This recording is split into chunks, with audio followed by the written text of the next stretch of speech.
It's time to take a ride on the Steelers Afternoon Drive with our co-hosts, Alan Saunders and Zachary Smith.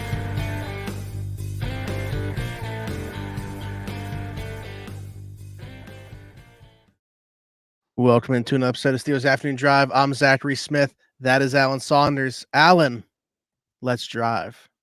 Let's drive. Let's drive. But wait, we've got breaking news just as we start to record here. What is clearly the biggest news of the day for the Pittsburgh Steelers. Nothing else that happened on Monday for the Pittsburgh Steelers will be anywhere near as important as the Steelers have signed punter Cameron Johnston from the Houston Texans. That's the big news. Steelers have won free agency so far today, not the Packers. I know a lot of people, they just landed Xavier McKinney. Not the Jaguars going out and spending money. The Steelers getting Cameron Johnston. Not the Eagles getting Saquon Barkley. Not the Falcons getting Kirk Cousins. No, Cameron Johnston.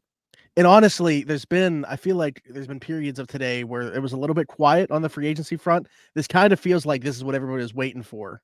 The big domino. Cameron Johnston. Right. Now the rest of the market can move forward now that Cameron Johnston is off the board. Yeah, I would say so. Like Danielle Hunter, I think we'll get news on him soon based off Cameron Johnston signing. So we'll see how the rest of things play out, Alan. But all jokes aside, on the last episode, it's funny because I opened up and I said, let's drive.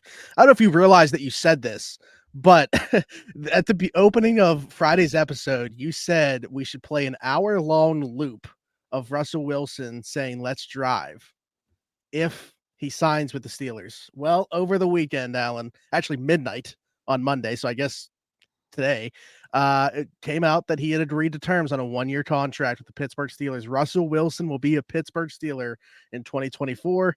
If you would have told me, I said a decade in a tweet, but even like 5 years ago, if you would have told me that, like, unbelievable. I would have never thought that this would have happened.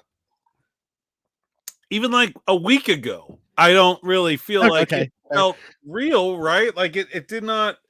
I'm still somewhat surprised at both the way it went down and the timing of it, with Wilson agreeing to just the one-year deal, not getting any additional money besides what the Broncos are giving him, and him doing it before the market's really been set, before anybody else had a home. I'm still surprised that this deal went down the way it is. Not that the Steelers were interested in it, that Wilson agreed to it. And it's obviously an incredible deal for the Steelers. They're getting a really good quarterback for less than they're going to pay Cameron Johnston, the punter. That will be the bigger. That's actually a great, like, they're going to pay Cameron Johnston, the punter, more than they're going to pay Russell Wilson. And so it's an awesome low downside move for the Steelers. The only reason I'm surprised by it is I'm surprised that Wilson so readily agreed to it. Mm-hmm. Can I peel back the curtain here for a second, Alan? Because I should have been the one to break this news yesterday, by the way.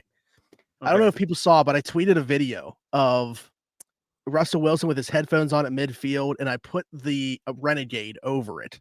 So it's like a video that he's listening to Renegade. And everyone thought that I had a hunch.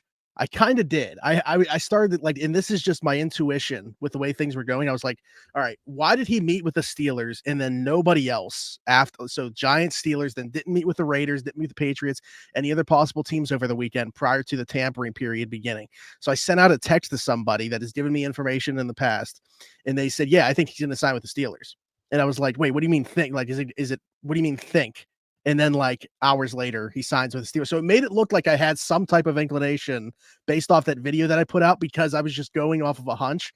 But if this person would have gotten back to me, and they didn't, and I'm very upset with them, and then they texted me back this morning after it happened. But I could have been the one to really hammer this down. Hey, he's going to sign with the Steelers before anybody else. Yeah, well, let me tell you, in this business, the guy that gets back to you after the fact only is very common. I have lots of those people that will get back to me after the fact only. That's not unusual. But I mean, I just think it was interesting. Certainly, the way that he took the visit very publicly with the Steelers, and sort of we found out that he had met with the Giants, but it was after the fact, and certainly didn't seem like it was as big of a deal, right? It seemed like, it was kind of muted almost in comparison to him taking selfies with the stewardesses on the flight, going to Pittsburgh and pictures of the airport with people. And I don't know, just felt like that Steelers visit was different.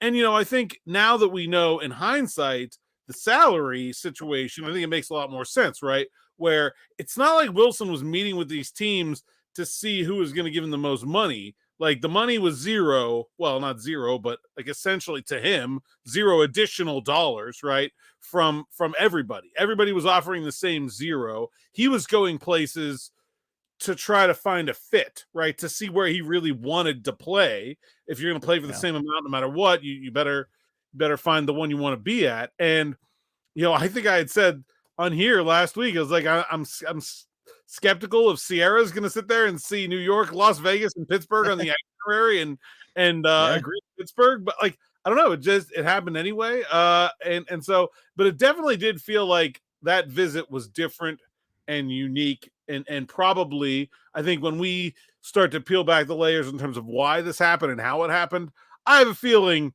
somebody has an hours-long meeting with Mike Tomlin. I heard Cam Hayward might have been involved. Yeah. The Steelers kind of put on the press here and said, hey, we really want you. They made him feel at home, and that visit may have been what prompted this timeline, that it may not have come the way it did if the Steelers didn't really do a good sales job on that visit. I think the big question now coming out of this, and we'll wonder for a long time, I imagine, what was said on this visit, was did he get some assurances that he's going to be the starting quarterback? Or did the Steelers tell him, no, you're going to have to compete with Kenny Pickett? And did he agree to it, even if that was what was said? Because that would be really remarkable to me.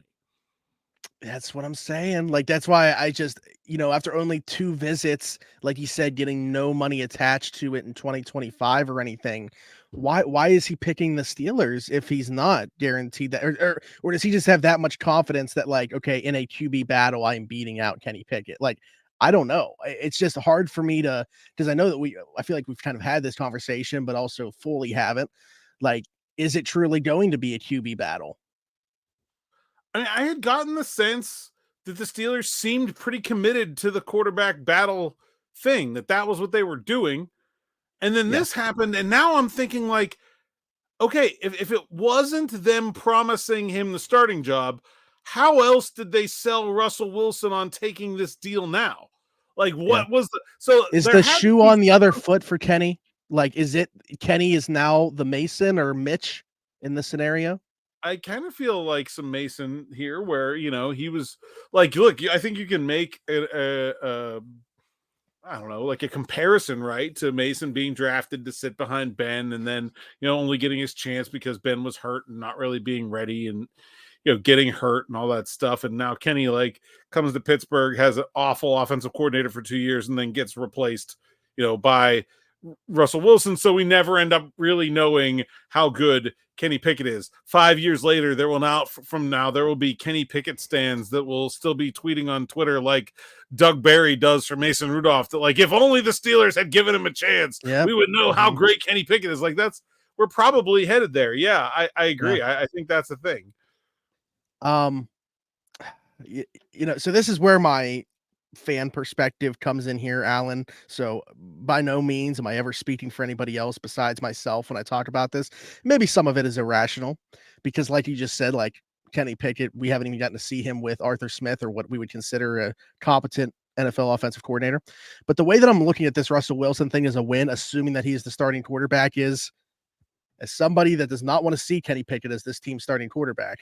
We know that he wouldn't be in 2024. And I think if he's not in 2024, that erases the idea of him being going forward. And even if Russell Wilson's the guy short term, we know that he isn't long term. So it means that the Steelers would be in the QB market looking for a franchise guy sooner rather than later. So that's kind of where I'm at with it. Very interesting, because I put on Twitter, this was on February 23rd, I did a poll and I said, who do you think is going to be the starting quarterback for the Steelers? And then who do you want to be the starting quarterback for the Steelers? So I tweeted, who do you want to be the starting quarterback for the Steelers? And my 4 choices were Kenny Pickett, Mason Rudolph, Justin Fields, and someone else. And Kenny Pickett got 44% of that vote. Justin Fields got 30.7% of that vote. And Mason Rudolph got 9.7. Only 15.7% said they wanted someone else. Jeez. It doesn't feel to me like 85% of Steelers fans are upset about this now. Does it? No, that's a good point. I think that a lot of people do this thing, right, where they end up talking themselves into whatever the organization ends up doing. Like, even if they hated the idea of it beforehand, they would clown somebody else if they did it. Like the Browns, if the Browns were to go and do this, we'd be making fun of the idea of them signing Russell Wilson probably. But then if it's your team that does it, you will find a way to be happy about it. Yeah. I think also, I don't know, like, we needed ranked choice voting here, right? Like, where would the 30% people that picked Fields, are they just as happy with Russell Wilson or were they Fields or nothing? I don't know. I still saw some people talking on Twitter today about the idea of them still trading for Justin Fields. The Steelers have had a three-way quarterback battle once in recent memory. I can tell you from their experience doing that, they have no interest in doing that again. It was a logistical nightmare to have a three. Now, maybe the trade Kenny. I don't know. Like, maybe that's what I was going to bring up. That is probably the scenario, right? Right. Yeah. I mean, like, I guess maybe and let's talk about this because I haven't seen enough of this talked about. Probably, like, I think there was somebody on national media said it the other day, but could Kenny ask for a trade here? Like, I think it's reasonably possible. Sure. I don't know what the conversation, right? Arthur Smith met with him. We don't know what the conversations have been like with Kenny Pickett, how open they were to bringing somebody else in. But like, if it comes out that, they did promise Russell Wilson the starting job, if you're Kenny Pickett and you either weren't told that or are upset about that being the case, I'm sure that you would be looking to, move somewhere else. You're feeling like, okay, and this is, again, like, I'm not surprised that he didn't start out his rookie year, but Mitch opened the season, then he had to take over. Second year, then loses out, obviously, to Mason Rudolph at the end of the season, despite being healthy. And then year 3, doesn't even get a shot within the offense. And this isn't me, like, making excuses for Kenny Pickett, but, like, never really had what he would consider a shot. And that's why I've said the organization, even though I will fully admit that I haven't seen enough from Kenny, I just said that I would rather see Russell Wilson start this year. I think everybody can agree that he wasn't set up for success out of the gate when you're attaching him to Matt Canada. And so now I think we're in this weird spectrum where, like, if the Steelers told Russ that he's the starter, it's very reasonable to think Kenny could ask for a trade and be gone, and that's the end of it. There's, like, the other end of the spectrum where the Steelers didn't promise Russ anything. Maybe he just, like, loves Mike Tomlin and really wants to play in Pittsburgh or whatever. I don't know. Something else is what sold him on the Steelers. And then we do actually have a real quarterback competition. Like, it's very possible. I mean, when I talked to people at the Combine, they seemed so dead set on this idea of having a competition that it seems hard for me to imagine that. What was that, a week ago? 10 days ago? Yeah. They're just like, no, never mind. We gave up on that. But I also don't understand if they didn't tell Russ that he's the starter, what sold him on coming to Pittsburgh? Yeah, that's what I know. I feel like I'm saying the same things as I was at the beginning, but that's the thing. Like, how do you not have a conversation with, like, the Raiders or after talking to the Steelers? Like, you only talk to the Giants beforehand.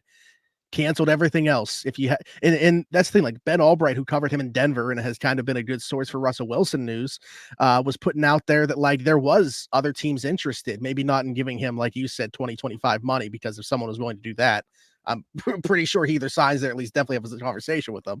But, like, nowhere else after Pittsburgh. I would love to have been a fly on the wall during that 6-hour meeting.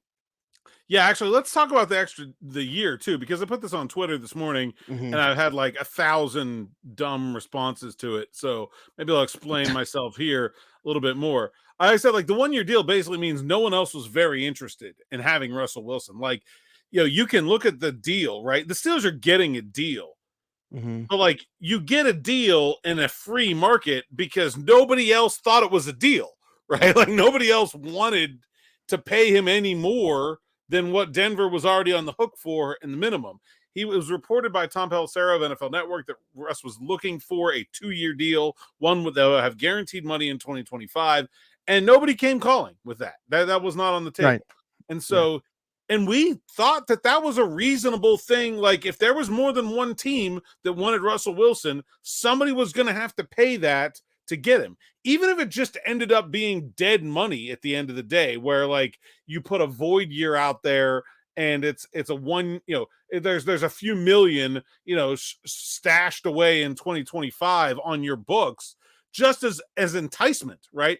And it's not just about the money. Russell Wilson's a very rich man, and like an extra 10 million honestly doesn't mean that much to him, but it's about the commitment that you have to the player that they don't have. We would not have the conversation that we just had if there was 10 million in dead cap hit attached to Russell Wilson's name. We would know he was going to be the starting quarterback. We would know that even if he struggled in training camp, he was going to be the starting quarterback. And even if they started 0-2, he's probably the starting quarterback in week 3, right? Like that, having that commitment, the financial commitment that comes with that kind of investment, means that guy's going to play at a level that, look, the Steelers have no skin invested in Russell Wilson. If this starts to look like it's not going to work, they can just say, see ya, and it costs them literally nothing more than it costs to bring the next guy up off the practice squad to replace him on the roster.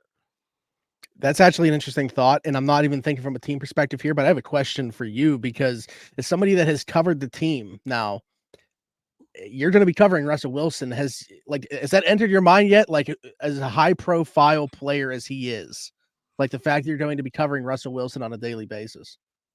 I covered Antonio Brown, so like I think it's all downhill after that, honestly. Hey, Antonio Brown wasn't with Sierra though. That's true. Now look, Sierra comes wandering through the locker room. That could be a little different, right? Yeah. And also, somebody made a tweet. I think it was Chris Adamski of the Trib, and I wanted to expand on it here. It's like, okay, so Russ is married to Sierra. Duck is dating the Lainey Wilson. Star, Lainey Wilson. Mason has been with like several famous women. He dated Jeannie Bouchard, as a tennis star, for a long time. I think there's been a couple others there too. It's like, oh, Kenny could only date his high school sweetheart. No wonder the guy's no good, right? Scrub. He's got no game. Like clearly this was the big. It's like the scene from Moneyball, right? Like ugly girlfriend. He's got no confidence. Not to say that Kenny's wife's ugly, because she's not, but like it's just like, I thought it was a funny comparison, right? Where you have all these wives and girlfriends of Steelers quarterbacks, and then you have Kenny with a girl he's known since high school. I think it's funny comparison. But yeah, I mean, Sierra would be different. I would be more starstruck by Sierra than any athlete I could ever cover. They don't bother me anymore. That would be cool. I saw Sierra in concert once. Well, when she did the halftime show of the Orange Bowl, 2006, something like that, in prime Sierra time. And that was good. So yeah. There you go. I think people are just as excited about the addition of Sierra. I put out there, we talked about it when the report cards came out. The Steelers' grade for families is an F. A lot of that is due to the accommodations, tickets, seating. So I put it out there for Sierra. If she ever needs an extra ticket, I got her. Your boy's got season tickets. Okay. So open invitation for Sierra. All right. I think that very big of you. Big of you. I think that's shows the kind of character you have. I'm doing her a favor here. Yes. This isn't, clearly. And if like maybe she has tickets, but like some of her friends are in town, and like, I don't know, Missy Elliott needs a place to sit for the game or something like that, you would come through, right? I mean, that's clearly you're that kind of friend. For Missy Elliott, I think I could also pull some strings, make it work. Yeah, absolutely. Alan, do you have anything else on Russell Wilson? No, let's talk about centers.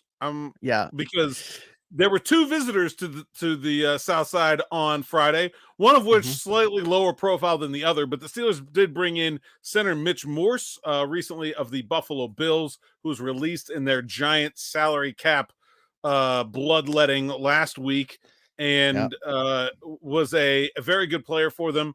and they brought him in on a visit, and then he left Pittsburgh without a deal, and he went to go visit Jacksonville, and today he agreed to a contract with the Jacksonville Jaguars, so you can cross Mitch Morse off the board, while at the same time, let's acknowledge the Steelers are looking to add a center in free agency. That's why they brought him in. And then also Lloyd Cushenberry, who was Wilson's center in Denver, is also off the board. He signed with, was it the Jets? Is that what I saw? No.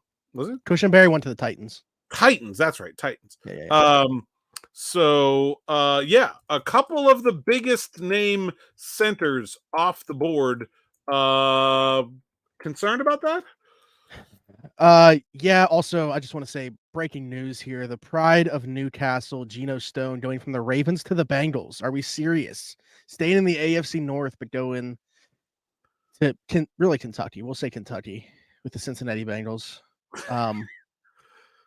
Just to throw a shot there.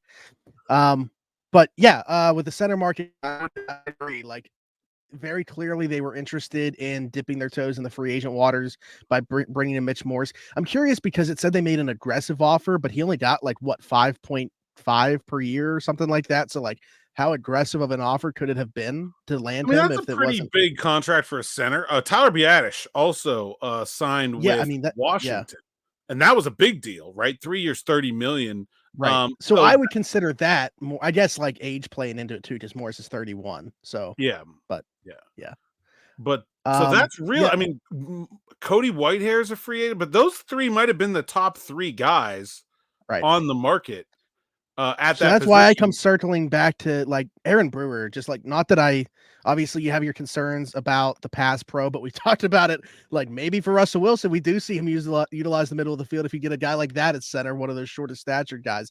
But like, we know that he can play within Arthur Smith's scheme, and he has in the past.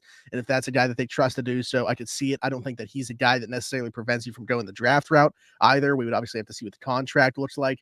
But I just keep coming back to that one, just making so much sense and almost like expecting it to happen until I see him sign with somebody else. That's the one that I think is going to end up being a Steeler. I have heard some rumblings about them being in contact with him. I don't know if there's a move. Let's just say I'm pretty confident the Steelers have reached out about Aaron Brewer and bringing him to Pittsburgh. Whether that results in something happening or not, I don't know. But I think Brian Allen from the Rams, a guy's been banged up a lot, but if healthy, and he would be a guy that, like, you're not going to get a deal leaked because he's a guy they would actually want to fly here and take a physical before they agree to anything, would be my guess. So like, some of those guys, those deals are slower to happen. So like, if you're sitting here waiting, like, why aren't the Steelers having agreed with the center? Well, they might have a deal with a center who needs to fly here and do a physical before anyone's going to say, yes, this is good to go. So that's someone that I definitely think remains a possibility, but there aren't a ton of these guys out there. If you go to Spotrac and you like sort the centers by like what they made last year, the available guys, Mason Cole's fourth on the list. So like, it's not like there's a lot of depth there in terms of like a ton of guys to draw from if the Steelers are looking for someone to be a starting center in free agency. Alan, let me ask you too, because with Oregon State's Pro Day today, and very clearly there's going to be presentation there from the Steelers for Fuaga. Is that possible? Like, obviously the teams have personnel there, but if it is like the top brass in Omar Khan, Mike Tomlin, does that complicate free agency at all for them? Like the beginning today with the negotiations? I would be very surprised if Omar Khan is there. Maybe not so much for that reason. Like, would it if he was there? Specific reason, yes. Yeah. Okay. I would be very surprised if he's there. Also, like, what are these teams doing? Why would you schedule your pro day today? You're just basically ruling out any general manager from going to your pro day, and a lot of them don't. And I get that, but like, give them a chance. Like, nobody. I bet not even Seattle's there, and it's like a 50-minute flight. Like, there's not. Like, why would you do that? I don't get it. But yeah, it's I would imagine that Omar is not there. I would be very surprised if he is there. I do know that Pat Meyer is there, the Steelers offensive line coach. Mark Bruner is the Steelers West Coast scout. I assume he will be there, so they'll be well represented. But yeah, I'd be pretty surprised if Omar's there. Mike, I'm not so sure. Him and Omar have kind of traveled together mostly, but back when it was Kevin Colbert and him, sometimes they split up. So Mike could be there. I don't know. We'll see, as the video kind of comes through. But it certainly, I mean, I don't think it's going to keep them from drafting a guy in this day and age that they've already talked to. You can see them. I know the Steelers have this thing where they haven't drafted a guy in the first round that their GM or their head coach didn't go to their pro day, but I mean, they saw him at the Senior Bowl. They saw him at the Combine. I don't know how many times they need to see him to know whether or not he's their guy. Also, Taliesin Fuaga is likely not going to make it to the Steelers anyway, so I'm not quite sure that they would absolutely need to go there anyway. I know some people with the Jets, and he has been very, very, very popularly linked to them about what are they? 12th, 10th, somewhere in there. Yeah, I mean, I have a hard time. And the Bengals, very tackle needy team, picking 2 picks ahead of the Steelers. I just think he's probably out of their range. The Saints are 14, they could make sense too. This Geno Stone deal, I just wanted to bring up real quick. 2 years, $15 million, $6 million at signing. Does that give you any indication in terms of we're still waiting for a lot of these safety deals? We know how flooded the safety market is, but any indication as to what that market is going to look like financially? It's tough because he had the interceptions last year that nobody else had, led all safeties in interceptions. Might have led the whole league in interceptions, actually. I believe 7 picks. I don't know. I know it was the most among safeties anyway. So that's something that teams are maybe more willing to pay for than sort of generic safety production. We'll see. It's certainly a flooded market, though. I mean, there's a lot of good players out there. Kevin Byard also signed, and I thought that was a more expensive deal than I thought it was going to be too, right? I mean, it wasn't cheap. Xavier McKinney went 4 years, $68 million.